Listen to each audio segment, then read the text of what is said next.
friends will pop in, pop out, support here, support there, and if you've got enough good friends around you, you'll have this steady amount of support throughout. And the thing is, I think at the beginning, it's very important that your friends support you at the beginning, because, for example, with my comedy event, I had a lot of my friends there, majority of my friends were there, right?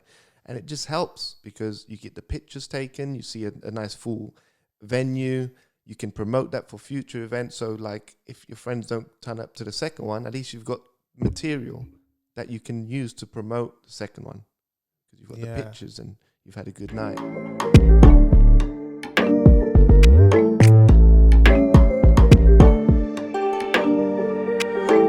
But I guess as a person who runs a comedy place, you pick up these things easily. Yeah. Because you've got so many people coming in your place and spreading jokes and different people, different walks of life. And I'm sure that's probably a joke that went down on stage once. Yeah, if it happened to be on March the 14th, it most likely would have been told. I think I'm fun enough for you to book me on your stage one day. Listen, I'm happy for it. No, I'm joking. I'll give you a 10-minute, 5-minute, or 2-minute. I think comedy is one of the most underrated and unappreciated jobs in the world. It's tough. Because you see if a person is funny, we appreciate them. And people think, oh, that's easy. But it's not easy. It is so hard. Like for me, I think I'm funny, like amongst friends. Yeah.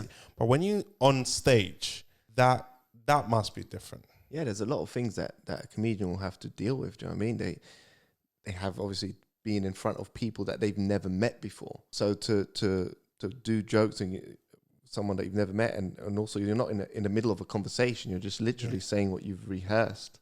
It's tough. And then the difference between, let's say, a comedian and a singer, for example, in terms of what they do is a singer can sing a song 1,000 times and someone will love it every time.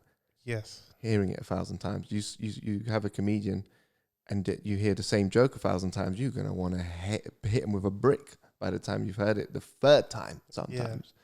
So you always have to be coming up with new stuff. It's hard. I've seen the struggle. I've seen people burn in flames on the stage. How do you deal as a guy who brings on the comedian? Yeah. How do you deal with those when you just know, mate, you had a shocker? How do you say anything to them after? Do you try to prep them? Would you consider rebooking them again? It depends. I mean, for the big shows that I book, the comedians aren't going to have a shocker. They're gonna Legit. kill it. Yeah, I've seen them do comedy like lots of times. I've seen their set. They're not gonna have a shocker. It's impossible. Plus, the crowd that I have in my shows, I know the kind of vibe and I know what they'll like, and so they never fail. At the smaller shows I do, yeah, people like don't do so well sometimes, but they can handle it, and they're back within a week. Oh yeah. If I could do a show on the same night, they would try again. Do you know what I mean? They're resilient. That's beautiful. So you allow that? Of course, yeah. That is beautiful. Yeah, and comedians love to because it's a group of friends. So if you have your boy on the stage and he's dying on there, there's the support levels. It's not going to be like, oh, you'll be okay. It's like, you're. Come on, man, you can do better. Did than they that. really do that? Oh yeah. It's rough out there. One time it was a Mrs. birthday. We went to a comedy show. It wasn't a comedy show. It was a Willesden Library. So it was newly built. There was a place where they were doing comedy, and there was this guy, like, it was a filler. The guy came in, and he just came on, right? I think it was the second or third act. He told this joke. I swear to you, the whole crowd went crazy, laughing. It was so funny. 2 minutes later, his other jokes just kept going downhill. And then he went back to that other joke, the first joke. He carried it nicely for 10 minutes. And at the end of it, I was like, and then so the host comes on. I said, give it a round of applause. And I was like, and I was, come on, guys. It was his first ever show. Okay. And then everyone's like, oh, okay. Started clapping. And and as he was walking off the stage, I can see the pain in his eyes. I was like, wow. And it was actually that day that I realized this is a difficult job. It really is. So for doing what you're doing and allowing them to come back on, well, we can only thank you. How did you get into the industry yourself? It was kind of by luck, really. So my main job is in IT. So at this point, I was doing IT support. I was working at Louis Vuitton. Yeah. And whilst I was there, I'd always be the guy that would organize like social events. Like, let's go to Putt Shack, or let's go to axe throwing. Do you know what I mean? Let's meet up and do stuff. So I've always enjoyed that kind of aspect of it. And then whilst I was working there, I met, lots of people, lots of different kind of people. And one of them, his name's Another Kind, that's his rap name, his name's Dre. And he was a rapper and he was really good. Then I met another guy who was a comedian, like a sort of saw him on Instagram. It's like a stand-up comedian. And then there was another lady I met who was a comedian too. And I just had the idea of bringing everyone together and putting on an event, because also actually at this point I had my own Mo Gilligan, this was before he blew up. So he was just kind of doing his social media videos. Yeah. I didn't even know he was a stand-up comedian. I just knew him for his videos. And I thought, what if I just like put an event together where I have all of like a mix of my friends and a mix of comedians that I appreciate and find funny, and put on a show and just see how it goes. So I done it. I contacted Mo's agent at the time. I didn't even know he had an agent. I mean, I sent him an Insta and he was like, no, you need to go through the agent. So I messaged the agent. Was there a fee you had to pay at this point? Yeah, I had to, because the agent. His agent. By this point, he was already managed, and this was by UTC. So yeah, I managed to book him in. I done the show, and it was amazing. And I hosted it as well. And I've never hosted anything in my life. And that was your first one? Yeah, that was my first. And I hosted it with one of my best friends, and he'd never hosted anything in his life. And let me tell you, I got so drunk that evening because I don't know, because I was like performing. People would not performing, but I was hosting. People would bring me drinks on the stage, and I felt like it eased my thing, made me a bit more relaxed, and I could deal with the pressures. And yeah, it was an amazing night. I loved it. The day, like 2 days after, I was back at work and I sat there. I really missed that kind of buzz. I enjoyed it so much. And then at that point, I then organized another event, and this was at All Star Lanes. So it was a bowling. That's spot. Holborn. Yeah, they've got a few. I can't even remember where this one was, but they've got a few. So I thought I'd integrate bowling with comedy. And they also have Super Nintendo and old retro games. So they had that there. And then we had an after party as well, because my friend, he ran events, like club nights. So we integrated everything. We had the comedy at the beginning. Then we had the little kind of retro games. And then we done the bowling at the same time as the clubbing, because they had like a dance floor. That went really well as well.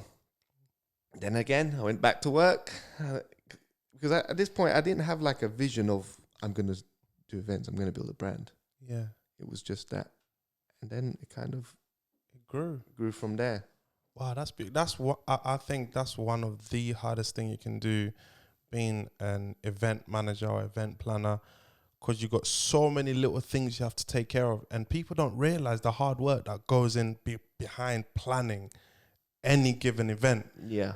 What was that like for you when you first, oh my gosh, is this too much? Or you just loved it and just dived in and here we are now?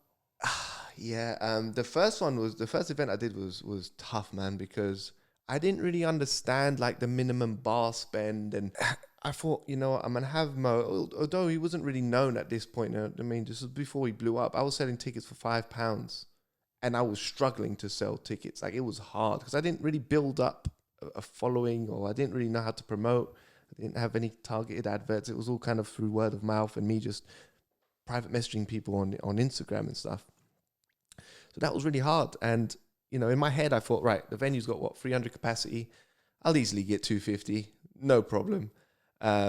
the bar spend was $3,000. I worked out and I was like, okay, per person, that's like this much. Yeah, that's 2 drinks. I made, I think, on the night, like 1,500 on the bar. So I still had 1,500 left to make it. So I had to pay that. Wait. Now, stupid me at the time. Now, me looking back now, I thought what I could have done was then just spend £1,500 on drinks. At least I would have had drinks and shared it around and done it, or cut a deal with them where I can take the drinks away. Yeah. But I didn't. I just ended up I guess it was the stress of it, the unknown. It was stress. That morning of that event, I started tearing up in the morning. So much adrenaline and excitement. I was crying. I'm not a guy that cries. Like when I cry, it's tears of joy. Bro, it's because death in the family, pet death. Yeah. That's the only reason, really. Or February the 14th didn't go your way. You never know. It always goes my way, man. 14 years straight. And it's March 14th, by the way, not February, just in case you guys are getting dates mixed up. It's March the 14th. I tried to sneak in another one in there, guys. Imagine. So you started crying?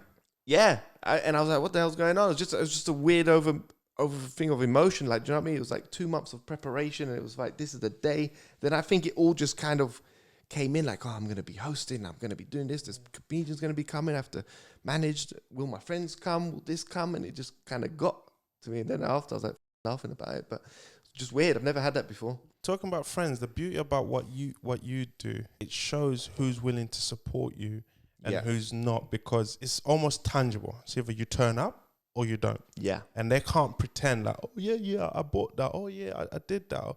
So either you turn up or you don't. I'm assuming because when you made the calculations in your head on your first venue, thinking you're going to fill 250, you thought this friend's going to bring this friend. How did you deal with that disappointment of the people or your friends who you thought will definitely show support and didn't? So my close friends, my inner circle, they all showed up. They were there. They were handing flyers. They were at the bar. They were working behind the bar. They were behind the thing. They were queuing the comedians. They were there. Now, the slightly outside the circle, obviously, there's people, and that was hard to deal with because it's like, we're going to be there. We're going to take 2 tables. That's 25 people and definitely there. So in my head, cool, 25 people. I can slow down my promotion a little bit because I know that that's there. And then you've got another set of people, that's 8, that's 10. Do you know what I mean? And it all kind of builds up. And obviously it's my first event. So I'm taking everyone's word for it. And then I'm hearing you know what? I need to paint this morning because, they haven't got that kind of paint left in stock tomorrow. And like the levels of it's going to change to like a cream color. So I need to do it today. Okay, cool. And then it's like another reason. And then it's just a combination, bro. I could literally go back from my messages and give you just a book of excuses. And I'm sure everyone that's done events, a long book. So that was hard to deal with. For the first few events, 4 or 5, I used to take it quite personally. But then it gets to a point where it's like, if you come, you come. If you don't, you don't. I don't actually even really spam invites to my friends anymore. Do you know what I mean? Like before, it's like I'm sending event messages on our banter group or on our friends group. I don't really do that anymore. Everyone knows what I do. My friends knows what I do. They've been to my events. They like it. They know what to expect. If they come, they come. If they don't, they don't. So it's not a thing anymore. But Which is beautiful. You said that because a very good friend of mine, literally, it had to stop me from taking it personal. Like, wow, we met up. We speak all the time. So this particular day we met up. It's like, oh, the studio's going well. Yeah. How's it going? Yeah. He goes, oh, when are you gonna finish it? I'm like, what do you mean? It's finished. Oh, okay. When is he gonna start filming? I'm like, yeah, we filmed like 15 shows already. And he's just seen just the blood from, I'm like, okay, if you don't want to support, you don't want to support, but don't try to pretend like you were supporting. But it got to me like, I thought you were I don't know, it really got to me. It's like, I thought you were my friend. So I had to, as the moments went on, I said, you know what? When he's ready, he's ready. Yeah. And as you alluded to it, now I don't go to any friends. When I do anything, I literally find that strangers got my back more than most of my friends, which is, it's sad, it's depressing, it's crazy, because these are the same people when they need something, or then they know who I am, and France is gonna be there for you. So yeah, we'll do it. So it's weird, and for you still being successful and carrying on doing what you're doing without their friends, it shows that it can be done. Yeah. You just have to keep on going, and friends will pop in, pop out, support here, support there, and if you've got enough good friends around you, you'll have this steady amount of support throughout. And the thing is, I think at the beginning, it's very important that your friends support you at the beginning, because, for example, with my comedy event, I had a lot of my friends there, majority of my friends were there, right? And it just helps because you get the pictures taken, you see a nice full venue, you can promote that for future events. So like if your friends don't turn up to the second one, at least you've got material that you can use to promote the second one, because you've got the pictures and you've had a good night. So it's important, down the line. It's funny because what will probably happen is, for those that don't support, if they don't support you and you then become successful, or your events become successful, they could have been a part of it to see the journey, but then they try to loop back round maybe a year later and then want to come to your show for free, for free, or discount. Like, I'm your friend, remember me? Yeah. Like you were the same guy that said you were painting that morning I had my first event, and now you're trying to come back round when I know you get paid well too. How about that? And you're asking me for free tickets. It's scary. So for you, going fast forwarding now, and now you run a very successful business. It's all right. I wouldn't say very. No, it's not all right. It's successful. All right. I mean, it depends how you deem success. Yeah. But if I look at it in terms of business, when I was looking it up, I can't fault it. And you doing everything you're doing. I appreciate that. Thanks. But what I really want to dive into, a lot of people don't understand that although there's a fun sides of running a business, there's also the hard work side of it. Mm-hmm. I think it's worth it. Yeah. But maybe I'm being biased on my side, but I would like them to get it from you, who runs a business that brings on people. Yeah. Do you think it's worth the struggle? As long as you pick the business correctly, it's 100% worth the struggle. Now, I didn't really pick it. Like I said, it just came to me. It's comedy. It's what I enjoy doing. The money aspect of it comes second. It's the enjoyment I get and the meeting people and comedy. It makes me feel good when I see comedians, when I laugh, when I see people around me laughing. I feel good about that. The money comes after, and the money isn't there at the start because, like I said, my first event, I didn't make that bar spend. I lost 1,500, but then there's all the other costs of the comedians, this and that. It's a lot of money I lost on that first event. So, if I would have stopped there, I wouldn't have gone on this journey. So as long as you pick the thing at the beginning, then you can ride these kind of storms of not making the money, having people waste your time, or that kind of stuff. As long as it's something that you enjoy, like the principle of it you enjoy, then you can ride that out until eventually you keep hustling, you keep working hard, it will turn profit. Yeah, 100%.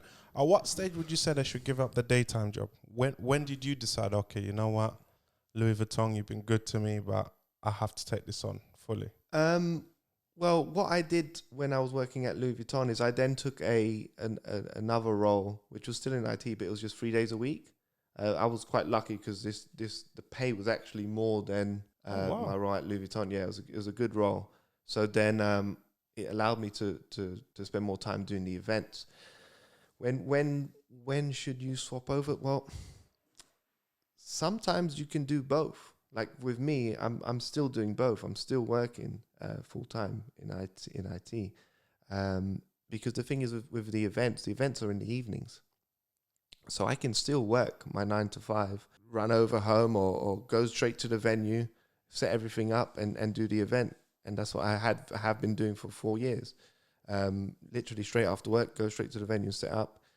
So it's a long day, but as long as you're having fun and you're enjoying it, it doesn't feel like you're working. It's still sort of enjoyable. And in instances where you can do that, it also you take the money from your job and you use that to to fund your passion. And I guess, you know, a good way to decide when you want to transition over is basically look at your finances and see how much you are working at gaining from your business. If it's enough to pay your bills and enough to have, you know, a bit of money to also reinvest back into your business, then maybe at that point you can start changing. But look at your finances first. You don't want to move over before you can pay your bills because it's going to be a long way for you, boy. So I would say that. Oh yeah. What if you got which a lot of people are there, because I believe a lot of people allow their 9 to 5 stop them from doing their passion and being successful because they're scared to take that leap. And standing on the outside, I'm like, only if you took that jump, you put in more and you'd be twice as successful. But like, no, I need the money. As you said, I want to pay bills. I think some people can 100% just quit your 9. And when I tell people quit your 9 to 5, they're like, you're crazy. Yeah, that's the kind of sink or swim mentality. Throw yourself in the deep end and test your character and see, are you down for this? Is this like, because the thing is, you might as well, if you're not in a job where, you know, you've been building up the career and it's kind of a job that you can get in other jobs, like, you know, a similar kind of job easily.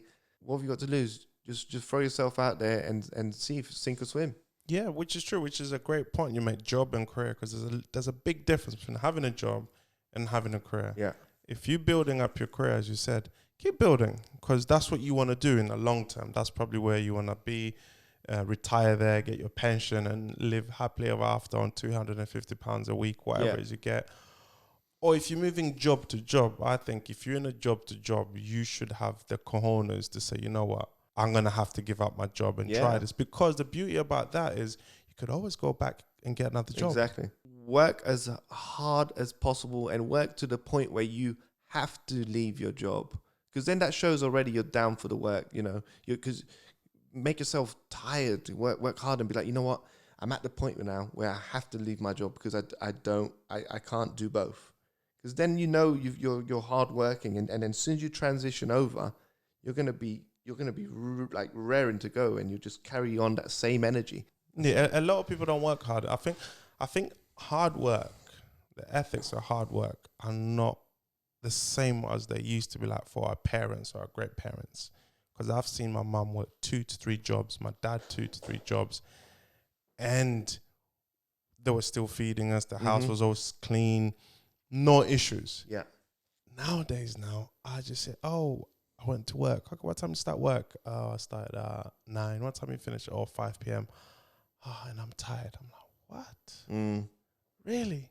But you're not tired enough to watch Netflix. Yeah, exactly. You're not tired enough to stay on WhatsApp groups and talk whatever or gossip, whatever, which is crazy. How do you deal with that if you got comedians which you know they're successful? I mean, they've got a lot of potential, but they're just not pushing the oomph. If that's stopping them from bringing out new material, being relevant, then how I would deal with that is not book them. If you're hardworking and you're focused, then you're going to constantly have new material. So I will constantly book you. If I'm booking a comedian and the crowd have seen the same joke back to back to back, I can't book them again. And also, it's hard for me to watch the same joke back to back to back. I need to enjoy it. Remember, the whole thing is about me. Unless if it's a big superstar comes on.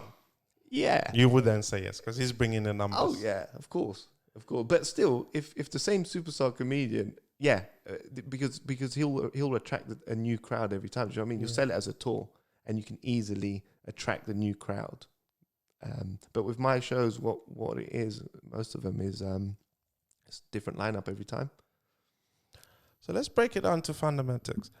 How many people does it take to run a comedy show in the audience? I'm saying that as a young kid out there thinking, you know what, I can do that. Yeah. How many people does he need in the audience? You can have I've been to shows with like 5 people in the audience. Not because it's a 5-man show, it's because people didn't turn up. How many comedians would he need to book? What, for a 5-person show? Okay, so here's the thing: you never plan for a 5-person show. So by that point, you would have booked like four comedians. So we started off with 4, but let's say Yeah. the minimum amount of people to have a good vibe, and they will all turn up. Okay. What would you say? Right, I'd say about 30 people is a good number. 30 people. Does it have to be in a place where there's a bar? No. Does the alcohol help? No, alcohol does help, but it doesn't have to be. Like there's shisha lounges, for example, and they don't serve any alcohol there. And how do you negotiate the contracts and getting the venues? Is that another hard side to it? It can be depending on the venue manager. So you'd speak to them, and it'll be one of two things probably. It'll be like you have to hit a bar spend, or you have to pay them a fee. Or they keep 100% of the bar. Yes. Yeah. No. Normally, most bars they're keeping 100% unless you go over a limit. So for your first venue, if you hit 3,000 and let's say you went to 4,000, would you then have to split that 1,000, or would they have kept it? No, they would have kept that. Oh wow. Yeah, 3,000 would have just meant they don't lose out for the night. exactly. They normally book it covers it up their fees. Yeah, really. Yeah, Because they'll probably give you the quietest night they on a have. Sunday. I had Sunday afternoon. And they'll probably make £200 on that Sunday afternoon. Yeah, Well, it's not personal, it's business. Yeah, It's not personal. I haven't been there back since. I don't blame you. Yeah. So now, how do you source out your venues? Because is it gone easier or harder with social media? It's easy. I mean, I'm here because of social media. So I met Mo. Everyone. Yeah. So yeah, it's easier through it. So how do I go about sourcing venues? Yeah. So with Banter Bash, what I've always liked to sort of do cool, trendy venues. So my first one was at Tropicana Beach Club. Yeah, because you move around. Move around. Yeah. So Tropicana Beach Club is like a really nice venue. I don't know if you've ever been there, but it's got like palm trees, a swimming pool area kind of thing. It's really cool. The second one was like a bowling alley, so that was different. And then I done it on a bus. So I hired out a double-decker bus, but this is like a custom-made bus. So upstairs, it's kind of got like the limousine kind of seating, like facing each other. Yeah. And it's got all the cool lights. Got a big 50-inch screen, plasma screen on the front of the bus. On the bottom of the bus, had an area for the DJ. Wow. And then I had the comedians perform at the top. So it was crazy. So basically what would happen is the people would come into the bus. There's drinks as well provided. Have a good time. The DJ's playing the best tracks. I had DJ Pavlos at the time. We go around for about an hour. So everyone by this point has had a few drinks through London in the summer as well. And then I get the comedians to perform. They do just a quick 10 minutes each. Yeah. Had 3 comedians. Also 2 comedians. And then we carry on driving. And it's like a club night. It's amazing. That's actually amazing. Yeah. So I done 3 of those. I done 6. But then it was just the demand was high. And I decided to sort of do a boat instead. Ooh. Yeah. So that was called Banter Bus. Then I decided to do Banter Boat. So the bus held like 70 people. The boat held 300. When is Banter Plane coming? There's talks of it. Banter Air. Can I please get invited to Banter Air? Yeah. I'll pay. I don't want it for free. I'll pay. Yeah, for an airline ticket. Yeah, I'm going to be able to include that. Imagine that though. We start off at Gatwick and we finish in, let's say, the Bahamas. And then on the way back, you provide entertainment as well. Yeah. That could work. 10% to me, please. There we go. There you go. 10%. I'm always trying to get a 10% cut in everything I do. So let's say there's a young kid out there who's really, really thinking of being in comedy. What advice would you give them? In what? As in to be a comedian? Yeah, to be a comedian first and foremost, and we'll go on to doing what you do. I would say practice your material, write your material out, keep a notebook and just write as many jokes as possible. And, even when you're not writing material, an idea will come to you. So have that book ready or note ready and just put the idea in. And it will never be the finished product. don't expect most of the time what you're writing to be the finished product, because then you have to work on it, you have to refine it, and that only most of the time, unless you're a fucking genius, you can only really do that whilst performing. So every time you perform the joke, you see how the crowd react to the joke, tweak it, and then you tweak it. But then there's levels to it. So then you understand, right? Most men will laugh at this joke. Females don't really laugh at that joke. Then you can break it down further. Age groups. What works. So then you've got your one joke, but you've got so many different variants to it. So when you go to perform it and you analyze your crowd and you see, okay, this joke's going to work better like this based off the 150 times I've told this joke in front of people. Where can this kid go to get the practice that they need? Come to my show. Oh. Can I come in and show one them? Of course. You know what? I think I'm funny. No one else in my camp thinks I'm funny. I've always think I can do it on stage, but I don't know, you know? What would you talk about? I don't know. Okay, well, you're going to struggle then. I don't know. You want to get up on stage, you got 10 minutes, you better come with something better than I don't know. Hi, everyone. My name is Francis. How are you guys doing?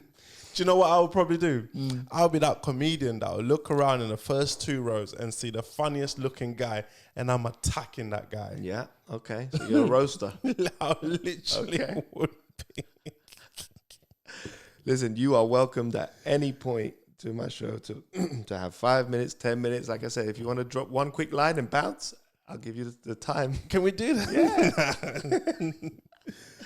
So on the flip side, actually, before I ask my next question, male or female comedians, which one do you think are better? Because I find male comedians have more exposure. What do you mean by more exposure? Sorry. As in they're well known. Yeah. And why is that? Because you deal with comedians all the time. I think there's a lot more male comedians than female. I don't know if it's because, I don't know about better or worse. It's just because of the quantity of them, it appears that they are better. Just because of the sheer quantity. Like if you think of big comedians in your head right now, you probably think of maybe Kevin Hart, Dave Chappelle, Richard Pryor. You know, you can go Eddie to England, Murphy. Eddie Murphy, Michael McIntyre, Lee Evans. You can switch it up. So where was a female in that? Like even the ones that you were reading out. If you were to ask general public, the only one I can think of is Monique. That's it. And I actually, can you think of a female comedian? Yeah, Judy Love. Judy Love, just fine. Gina, she's fine. Yeah. She's funny. I did say she's fine. Good thing we got edits here.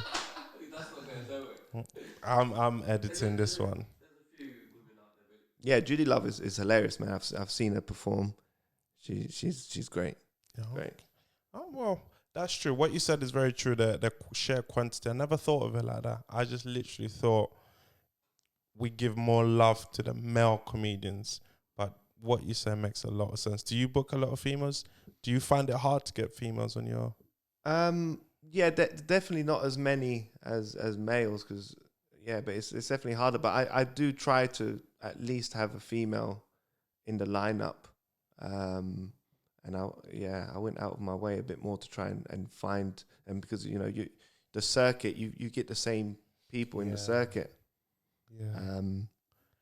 When is the next one, ladies and gentlemen, before we wrap this up? When is the next one? So we're looking at 10th of July. It's a date that I had booked from last year. Oh. Yeah, that might be going ahead. Is it going to be on a solid ground venue? It's on a boat. Well, that will be the big event. The big event will be 10th of July. I will be running other events probably from the day it opens. So what day are we saying? It's May the 17th? I think it's May the 17th. So I'll be running... Or June the 21st. Actually, it'll be June.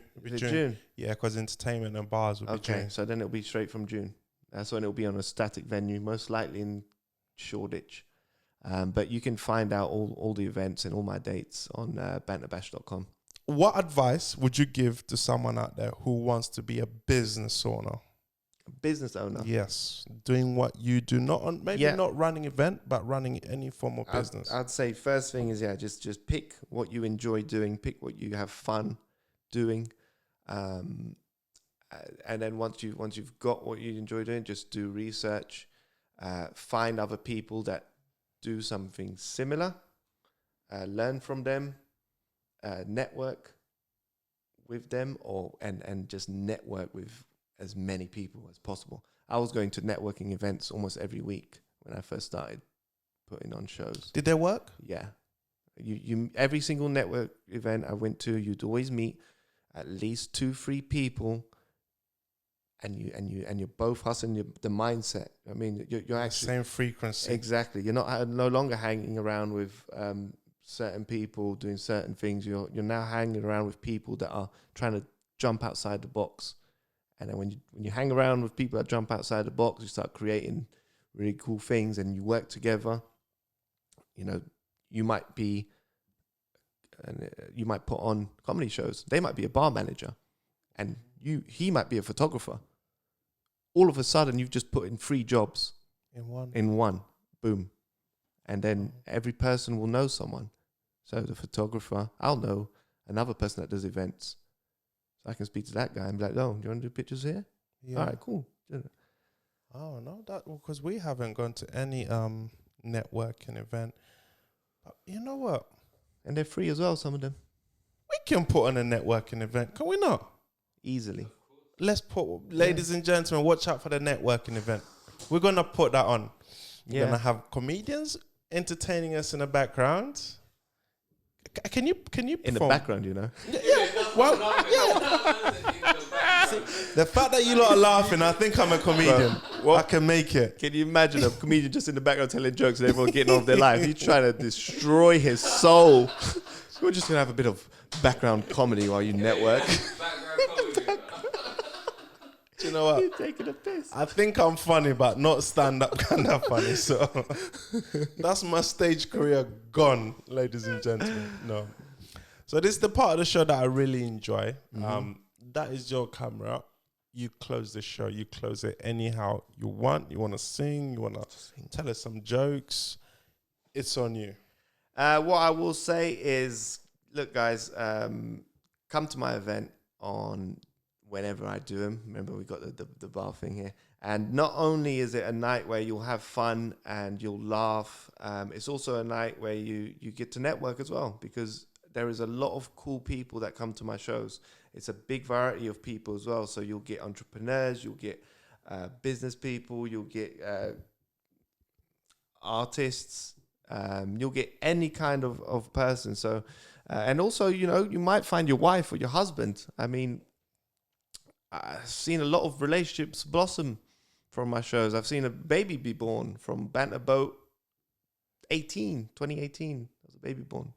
What, on your boat? No. It was conceived probably on that night, and I saw it. Well, in that case, there's probably a whole village being conceived. Oh yeah. So yeah, come down and have some fun. Ladies and gentlemen, thank you for tuning in. Thank you for watching. And I am sure and hoping you had a well-deserved March 14th. Till next time, love, peace, and happiness.